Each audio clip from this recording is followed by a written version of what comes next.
بسم اللہ الرحمن الرحیم الحمد للہ رب العالمین والصلاة والسلام علی سید الانبیاء والمرسلین وعلی آلہ واصحابہ اجمعین اما بعد فاعوذ باللہ من الشیطان الرجیم بسم اللہ الرحمن الرحیم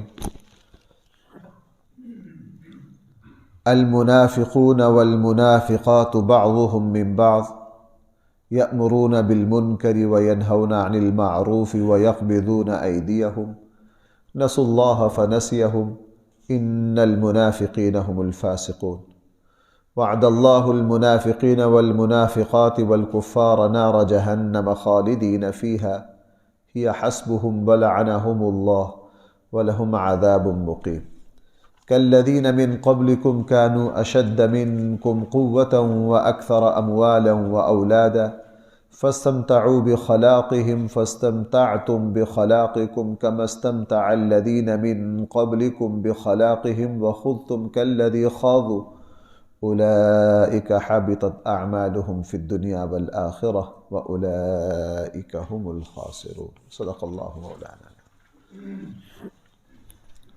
قرآن کریم نے ارشاد فرمایا المنافقون والمنافقات بعضهم من بعض، منافق مرد اور منافق عورتیں بعضهم من بعض، بعض سے ہیں، یعنی منافق مرد اور منافق عورتیں ہم مزاج اور ہم رنگ ہیں۔ ان سب کا مزاج خباثت میں، گناہ میں، نفاق میں ایک ہے۔ ان کی منافقانہ روش کیا ہے، منافقانہ حرکتیں ان کی کیا ہیں؟ ان میں سے قرآن کریم نے بنیادی جو ان کی خباثتیں تھیں ان میں سے ایک کا یہاں ذکر کیا ہے کہ یہ اچھائی سے منع کرتے ہیں، برائی کا حکم دیتے ہیں۔ بھائی کیا کرتے ہیں؟ اچھائی سے منع کرتے ہیں اور برائی کا حکم دیتے ہیں، اللہ کے نبی پر ایمان لانے سے منع کرتے ہیں اور برائی کا یہ حکم دیتے ہیں۔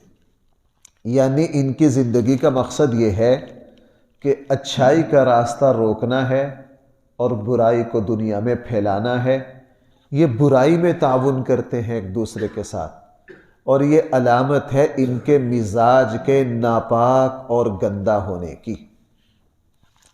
اب یہ جو بات ہے اس سے ہمیں بھی اپنا احتساب کرنا ہے، چونکہ اس کے بالکل مقابلے میں اگلے درس میں آ رہا والمؤمنون والمؤمنات بعضهم اولیاء بعض، بالکل وہی تعبیر ہے، یأمرون بالمعروف وینہون عن المنکر۔ ایمان والے مرد اور عورت وہ ہیں جو اچھائی کا حکم دیتے ہیں، برائی سے منع کرتے ہیں۔ ان کے مقابلے پر منافقین کا طرز عمل یہ ہے کہ وہ برائی کا حکم دیتے ہیں، اچھائی سے منع کرتے ہیں۔ اب اچھائی کیا ہے، برائی کیا ہے؟ اچھائی اسلام ہے، اچھائی رسول اللہ صلی اللہ علیہ وسلم کی سنت ہے، اچھائی دین ہے، اچھائی تقوی ہے، اور اچھائی دل کی گہرائی سے اللہ اور اس کے رسول کو ماننا ہے۔ اچھائی اپنے ظاہر اور باطن کو ایک جیسا کرنا ہے۔ اچھائی جو ہے وہ اپنے دل کو کفر سے اور نفاق سے پاک رکھنا ہے۔ اس کے مقابلے میں برائی کیا ہے؟ برائی ہر وہ عمل ہے جو انسان کو اللہ اور اس کے رسول سے دور کرے۔ خبیث لوگوں کا مزاج یہ ہے کہ وہ دنیا میں اچھائی کا راستہ روکتے ہیں، برائی کو پھیلاتے ہیں، اور یہ کام اصل میں بھائی کس کا ہے؟ شیطان کا۔ یہ کام اصل میں کس کا ہے؟ شیطان کا۔ اب اس سے آج کے مسلمان کو بھی اپنا احتساب کرنا ہے، مجھے اور آپ کو بھی اپنا احتساب کرنا ہے۔ اگر ہم اپنا احتساب کریں، معاشرے میں صورتحال یہ ہے کہ بھائی اچھائی کا حکم دینے والے بہت تھوڑے، برائی سے منع کرنے والے اس سے بھی تھوڑے۔ میرے بھائی میرے الفاظ پر دوبارہ غور کرو، اچھائی کا حکم دینے والے تھوڑے اور برائی سے روکنے والے اس سے بھی تھوڑے۔ ہمارے یہاں کچھ نہ کچھ امر بالمعروف تو ہے، لیکن نہی عن المنکر، برائی سے روکنا برائی سے منع کرنا اور پھر صحیح سلیقے سے منع کرنا، وہ تو ہمارے یہاں تقریباً بالکل ہی آخری کنارے پر ہے۔ اور اس کے مقابلے میں ہمارا مجموعی معاشرہ کیا ہے؟ مجموعی معاشرہ یہ ہے کہ جناب ہر کوئی برائی کا حکم دیتا ہے، اچھائی سے منع کرتا ہے۔ کوئی برا کام کرنا چاہے تو آپ کے معاون و مددگار کی صفے کی صفیں آپ کے کندھے سے کندھا ملائیں گی، اور اگر آپ کوئی اچھا کام کرنا چاہیں تو آپ کے ساتھ کوئی، اور یہی سے پتہ چلتا ہے کہ من حیث المعاشرہ ہم کہاں کھڑے ہیں۔ دیکھو بھائی میری ایک بات سننا، اللہ جل جلالہ کا قانون یہ ہے، اللہ جل جلالہ عمومی رویے اور مزاج کو دیکھتے۔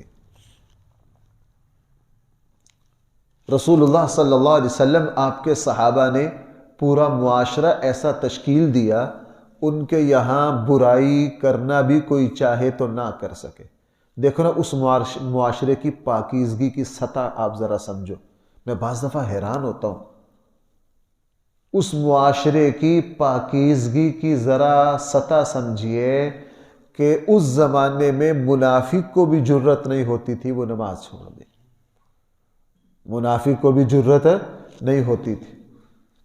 اگر کوئی برا کام کرنا چاہے بہت مشکل، معاشرے کی جو پاکیزہ فطرت تھی نا وہ ان کو برائی کرنے دیتی نہیں تھی۔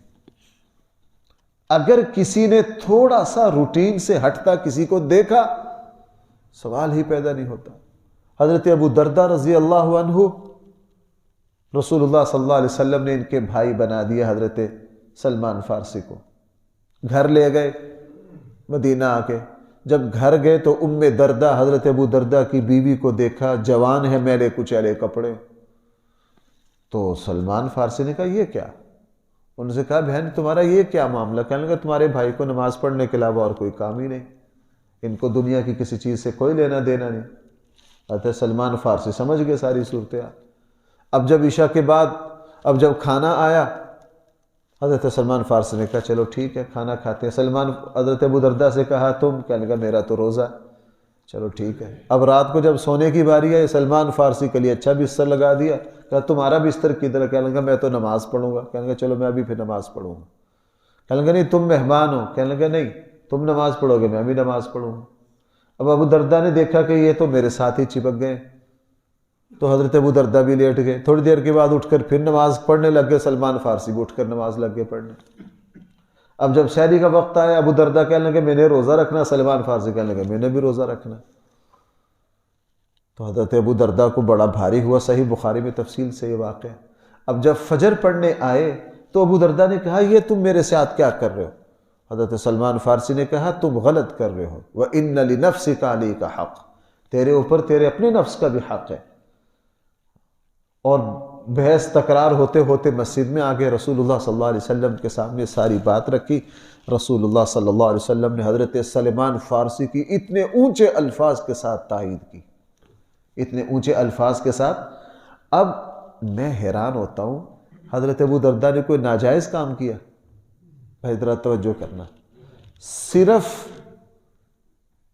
ناجائز کام نہیں کیا، انہوں نے شریعت کے مزاج کی رعایت نہیں کی، لیکن حضرت سلمان فارسی نے ان کو چلنے نہیں دیا، ان کو روکا اپنے طرز عمل پر، ان کو ان کے طرز عمل پر روکا۔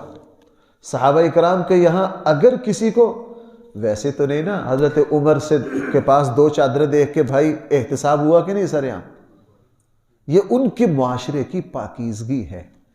اور یہ اللہ جس وقت معاشرہ اس سطح پر چلا جاتا ہے نا، پھر اللہ تعالیٰ کی طرف سے خیر و برکتوں کی بارشیں ہوتی ہیں، انعامات ہوتے ہیں۔ اور اس کے مقابلے جو صورتحال ہماری ہے، اگر کوئی آدمی برائی کرنا چاہے سارا محلہ ساتھ ہے، سارے رشتہ دار ساتھ ہیں۔ خاندان کا کوئی نوجوان داڑھی رکھ لے سارے پریشان ہو جائیں، سارے ناراض ہو جائیں گے۔ ایک بندہ اگر نیکی کی طرف آنا چاہتا ہے اس کے لیے بڑی مشکلات ہیں۔ آج مسلمان بیٹی اگر پردہ کرنا چاہتی ہے خاندان کے اعتبار سے، یونیورسٹی کے اعتبار سے، چند دن پہلے ہمارے یہاں ایک جماعت آئی تھی، اسے ایک ڈاکٹر تھے، بڑے سرجن تھے، یہاں بھی ان کے جاننے والے ڈاکٹر مل، تو جب ان کی گفتگو ہوئی تو وہ مجھے ان ڈاکٹروں کے سامنے سنا رہے تھے، کہنے لگا جی ہم جب پڑھتے تھے یونیورسٹی میں تو کہنے لگا ہر وقت ہماری ٹوپی اور داڑھی حاضر تھی جملوں کے لیے، تانوں کے لیے، لطیفوں کے لیے۔ تو وہ جب میرے ساتھ گشت کرنے کے لیے جانے لگے، میں نے کہا، کہنے لگا جی ہمیں سب جانتے ہوں گے، چونکہ ہم تختہ مشق بنے رہتے تھے، نماز کا کہتے تھے، ہم اچھائی کا حکم دیتے تھے، تو جناب سارے ہم پر کیا کرتے تھے؟ جملے کستے تھے، اس لیے ہم مشہور لوگ ہیں، ہمیں ہر کوئی ہمارے ساتھیوں میں سے جانتا ہوگا۔ تو ہمارے معاشرے کی یہ عمومی روش ہے۔ بھائی میں جب ان آیات کو پڑھتا ہوں کہ منافق جو ہیں وہ برائی کا حکم دیتے ہیں، اچھائی سے منع کرتے ہیں، تو اس سے ہم ذرا دیکھیے ہمارا معاشرہ کہاں کھڑا ہے۔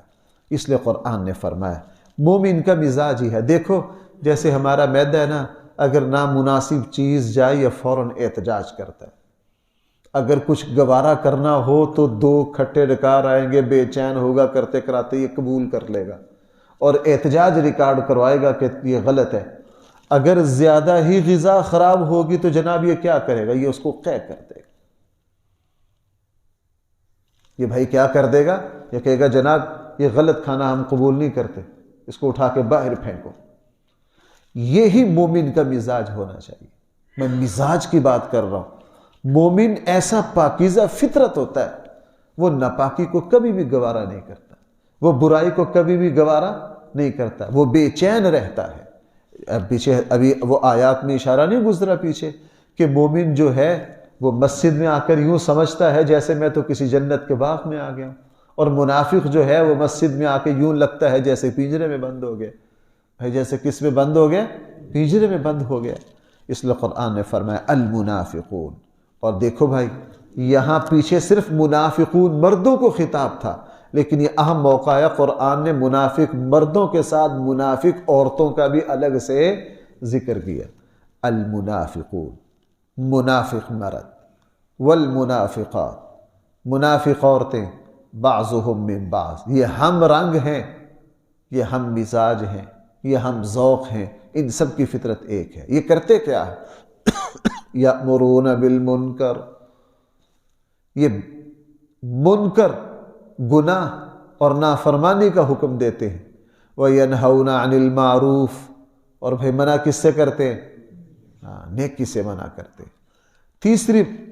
دوسری خباثت، یقبضون ایدیہم، اپنے ہاتھوں کو روک لیتے ہیں، کبھی بھی خیر کے کام میں خرچ نہیں کرتے، کبھی بھی خیر کے کام میں خرچ نہیں کرتے۔ اگر نمود و نمائش پر، ریاکاری پر، دکھلاوے پر، اپنی انا پر، اپنی خواہشات پر، ان پر خرچ کرنا ہو تو پانی کی طرح پیسہ بہائیں گے۔ اگر نیکی پر خرچ کرنا ہو، اچھائی پر خرچ کرنا ہو، قرآن نے فرمایا یقبضون ایدیہم، یہ اپنے ہاتھوں کو روک لیتے ہیں۔ اور ابھی پیچھے گزرا غزوہ تبوک میں، اور جو اللہ کے مخلصین تھے صدیق اکبر جیسے، وہ سارا سامان ہی باندھ کر لے آئے، وہ سارا سامان ہی باندھ کر لے آئے۔ اس سے بھی پتہ چلتا ہے، اگر دیکھو بھائیو میری بات سننا، اگر رسم و رواج، خرافات، خواہشات، عیاشی اور فضولیات پر ہم پیسہ دڑا دھڑ لگا رہے ہیں، اور ادھر سے کبھی زکوٰۃ پوری دی ہے یا نہیں دی اس کی کوئی پرواہ نہیں، اللہ کے نام پر کبھی خرچ کیا ہے یا نہیں اس کی کوئی پرواہ نہیں، خاندان میں جو رشتہ دار ماڑے ہیں ان کی کبھی پرواہ نہیں کی، تو بھائی یہ طرز مومنین والا ہے یا منافقین والا؟ قرآن کہہ رہا ہے یقبضون ایدیہم، یہ اپنے ہاتھوں کو کیا کر لیتے ہیں؟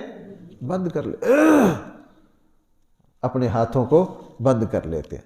آگے قرآن نے فرمایا، پھر اللہ تعالیٰ نے فرمایا نسوا اللہ فنسیہم، انہوں نے اپنے اللہ کو نظر انداز کیا، فنسیہم، تو اللہ نے ان کو کیا کر دیا؟ اپنی نظر سے گرا دیا، اپنی رحمت سے محروم کر دیا۔ انہوں نے اللہ کی رعایت نہیں کی، اللہ تعالیٰ نے، دیکھو بھائیو، اللہ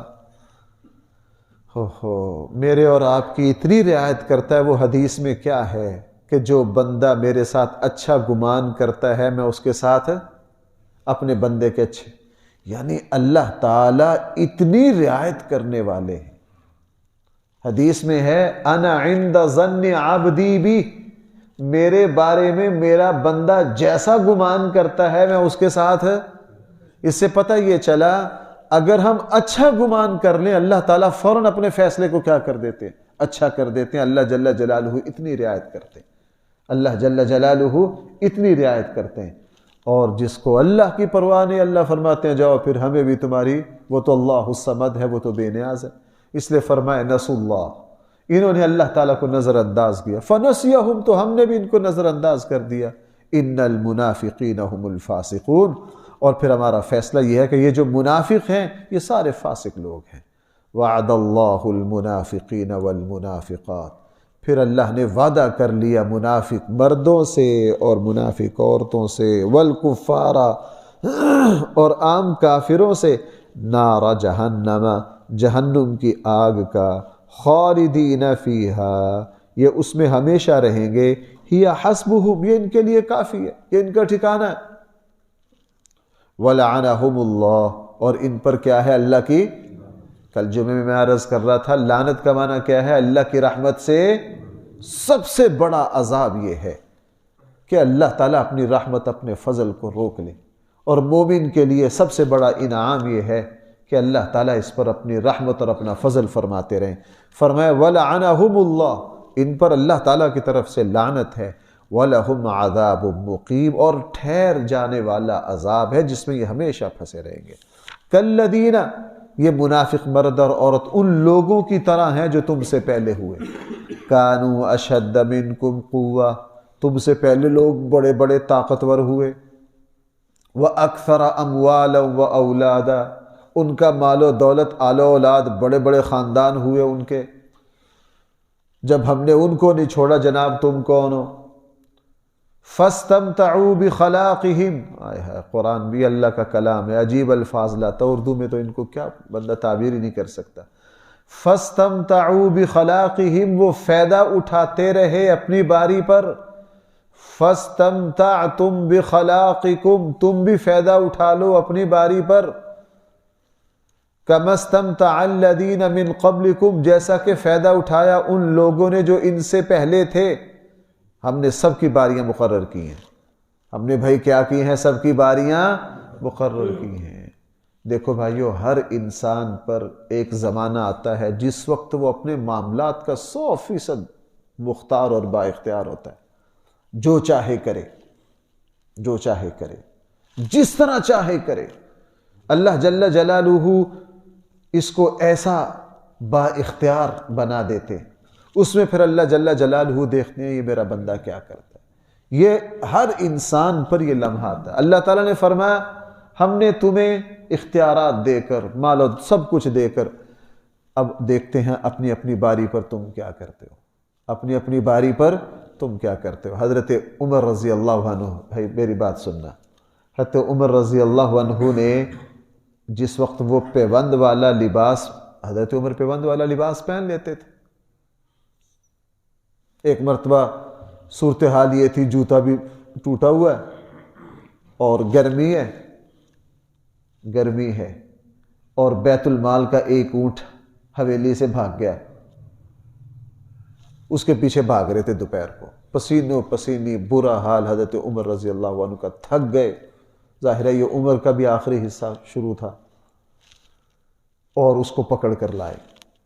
جب اس اونٹ کو پکڑ کے لا کے باندھا نا، اوپر سے حضرت علی رضی اللہ عنہ آگے، دیکھا حضرت عمر پسینے سے شراب بھور، جوتا بھی پاؤں میں نہیں ہے، گرد و غبار.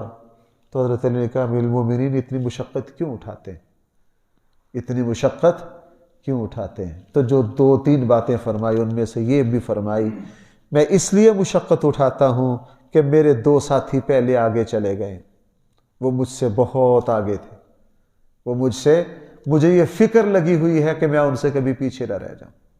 حضرت عمر سے تنہائی میں کئی ساتھیوں نے پوچھا آپ اتنی مشقت میں کیوں پڑتے ہیں؟ تو حضرت عمر کیا فرمایا کرتے تھے؟ میرے ساتھی 2 آگے، کیوں؟ حضرت عمر ہر معاملے میں نے آپ کو شاید پہلے کبھی سنایا، جب حضرت عمر رضی اللہ عنہ کا جنازہ لگے نا پڑھنے تو لوگ چہرہ دیکھ رہے تھے، تو ایک صحابی فرماتے ہیں میں یوں کھڑا تو عمر کا چہرہ دیکھ رہا تھا، ایک صاحب آئے، انہوں نے میرے کندھے پر ہاتھ رکھا جیسے یوں ٹیک لگا لیتے ہیں۔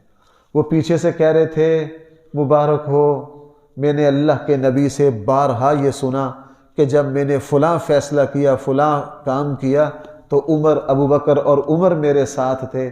جب اللہ کے نبی ہر موقع پر یہ کہتے تھے فلاں میں نے جب فیصلہ کیا عمر میرے ساتھ تھے، ابو بکر میرے ساتھ تھے، تو جناب اللہ کے نبی جب آپ کی معیت اور ساتھ کا بار بار ذکر کرتے رہے ہیں تو جناب اب جنت میں بھی کہاں رہو گے؟ کہنے لگا میں نے پیچھے دیکھا تو حضرت علی تھے۔ یہ جملہ کون کہہ رہے تھے؟ حضرت علی۔ حضرت عمر کی وفات پر کہا لوگوں میں نے بارہا حضور علیہ السلام سے سنا کہ میں نے فلاں موقع پر جب فیصلہ کیا میرے ساتھ ابو بکر اور عمر تھے، میرے ساتھ ابو بکر اور عمر تھے، میرے ساتھ ابو بکر اور عمر تھے۔ اور حدیث میں اب بھی کئی جگہ یہ حوالہ آتا ہے رسول اللہ صلی اللہ علیہ وسلم فلاں جگہ تشریف لے گئے، ساتھ ابو بکر اور عمر تھے۔ اس لیے قرآن نے فرمایا اللہ نے سب کو باریاں دی ہیں، وَخُذْتُمْ كَالَّذِي خَاضُوا، اور تم اپنی شرارتوں میں لگے رہو جس طرح پہلے لوگ اپنی خباستوں میں لگے رہے۔ اولئک حبطت اعمالہم فی الدنیا والآخرہ، یہی وہ لوگ ہیں جن کے عمل دنیا میں بھی برباد ہو گئے، آخرت میں بھی برباد ہو گئے۔ واولئک هم الخاسرون، اور یہ سارے لوگ نقصان اٹھانے والے۔ اب اگلی آیت میں قرآن کریم نے صرف ذکر، چونکہ ان قوموں کے واقعات پیچھے بھی تفصیل سے گزرے ہیں اور آگے بھی تفصیل سے آئیں، قرآن کریم نے حضور علیہ السلام کے زمانے کے منافقوں کو جھنجھوڑا، اور ہر اس مسلمان کو جو اس قرآن کی ان آیات کو پڑھے گا قرآن ان کو بیدار کر رہا ہے جناب تم سے پہلے بڑی بڑی قومیں جو ہیں اللہ کی نافرمانی کر کے وہ مٹی کا ڈھیر ہو گئی ہیں، اب تم بھی ذرا تھوڑا سا غفلت سے باہر آؤ۔ اس لیے فرمایا الم یأتہم، کیا نہیں پہنچی ان لوگوں کو نبأ الذین من قبلہم، ان لوگوں کی خبر جو ان سے پہلے ہوئے ہیں۔ وہ کون ہے؟ قوم نوح، نوح کی قوم، عاد کی قوم، قوم عاد، و ثمود اور قوم ثمود، و قوم ابراہیم، ابراہیم علیہ السلام کی قوم، و اصحاب مدین اور اصحاب مدین حضرت شعیب علیہ السلام کی قوم، والمؤتفکات اور وہ قوم جس کو ہم نے تہہ و بالا کر دیا، قوم لوط کی طرف اشارہ، وہ بستیاں جن کو ہم نے کیا کر دیا، والمؤتفکات، ہم نے جن کو اوپر نیچے دے مارا تھا۔ اتتہم رسلہم بالبینات، ان سب کے پاس اللہ کے رسول بڑے واضح دلائل لے کر آئے تھے۔ فما کان اللہ لیظلمہم، پھر نہ تھے اللہ تعالیٰ کے ظلم کرے ان پر۔ بھائی اس ٹکڑے کو دیکھنا، قرآن میں اللہ نے بہت فرمایا فما کان اللہ لیظلمہم، اللہ تعالیٰ ان پر ظلم کرنے والے نہیں تھے، چونکہ اللہ ظالم نہیں ہے، اللہ ان پر ہرگز ظلم کرنا۔ لیکن پھر ہوا کیا؟ وَلَكِنْ كَانُوا أَنفُسَهُمْ يَظْلِمُونَ، ان لوگوں نے خود اپنے آپ پر ظلم کیا، اللہ نے ظلم نہیں کیا۔ ڈاکٹر جب کہہ دے نا، ڈاکٹر جب یہ کہہ دے جناب یہ عضو اب کٹے گا، یہ بیکار ہو گیا ہے، باقی جسم کو بھی لے ڈوبے گا، تو بھائی اس میں کوئی ڈاکٹر کا قصور ہوتا ہے؟ ڈاکٹر کا تو کوئی قصور نہیں ہوتا، ڈاکٹر کا تو کوئی قصور نہیں ہوتا۔ اللہ جل جلالہ جب کسی کو پکڑتے ہیں، عذاب میں مبتلا کرتے ہیں، بلیا میٹ کرتے ہیں، یہ بندہ اپنی حرکتیں کرتے کرتے کرتے کرتے اس تباہی کے گڑھے میں، اس لیے فرمایا فما کان اللہ لیظلمہم، پس نہیں تھی یہ بات کہ اللہ تعالیٰ ان پر ظلم کرتے، ولیکن کانوا انفسہم یظلمون، لیکن ان لوگوں نے خود اپنے آپ پر ظلم کیا۔ اللہ تعالیٰ ہم سب کو صحیح فہم اور صحیح شعور عطا فرمائے۔ الحمدللہ رب العالمین، والصلاة والسلام علی سید الانبیاء والمرسلین وعلی آلہ واصحابہ اجمعین۔ ربنا آتنا فی الدنیا حسنہ وفی الآخرة حسنہ وقنا عذاب النار۔